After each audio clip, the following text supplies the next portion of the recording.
لەم کات و سەردەمەدا سیقە و متمانە ناو خەڵکیدا زۆر کەم بۆتەوە، وەک جاران نەماوە.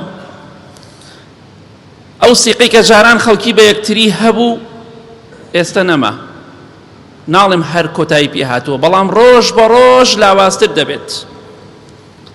جاران بیرمان دێ کەم زۆر، ئەوانشی کە تەمەنێکیان بیریان دێ، خەڵکی ماڵ و مناڵی خۆی بەجێ دەهێڵا لای خزمەکەی، لای دراوسێکەی، 4 ماڵ 5 ماڵ لە خانوویەکە بوو، مناڵی بە 2-3 مانگ جێ دەهێڵا، دڵی زۆر لای نەبوو، زۆر خەمبار نەبوو.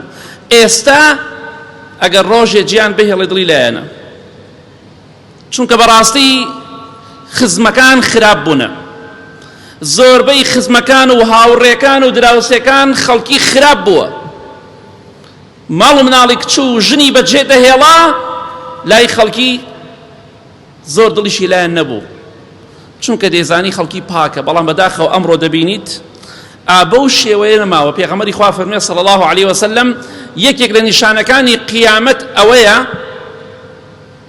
وای لێ دێ دەڵێن فلا يكاد أحد يؤدي الأمانة حتى يقال إن في بني فلان رجلا أمينا.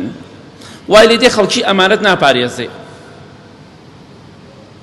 وای لێ دێ دەڵێن لە فەڵان بنەماڵەدا پیاوێکی سیقە و متمانە پێکراو هەیە، یعنی وای لێ دێ لە بنەماڵەیەکە دانەیەکی تیابێت. جاران لە بنەماڵەیەکە دەیەها و سەتەها هەبوو، بەڵام وای لێ دێ دەڵێن فڵان کەس لە بنەماڵی فڵان کەسە، بەس فڵان کەس پیاوێکی ئەمین و سیقەیە، سیقەی پێەکرێت.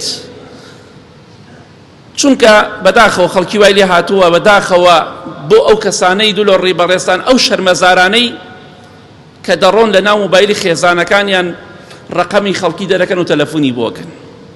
خێزانی کۆمەڵی ئافرەتی لایە خەزنی کردووە، چەنەها کەسەیە ئەو کارە دەکات بە جۆرێک ئەمانەت ناپارێزێ. دەڕوات لە مۆبایلی خێزانەکەی ژمارەی ئافرەتی دەرەکە و تەلەفۆنی بۆکە و داوای خۆشەویستی لێکە، داوای شتی تری لێکە، لە کاتێکا مێردی هەیە، داوای زەواجی لێکە، مێردی هەیە، نەبێ وەژنە نەکچە عازەبە، نەژن هاوەریشە، بەس تەنها دەیخەڵەتێنێ بە ناوی زەواجەوە. کۆ ئەو سیقە متمانەی کە جاران هەبوو ئێستا ناو خەڵکیان ماوە.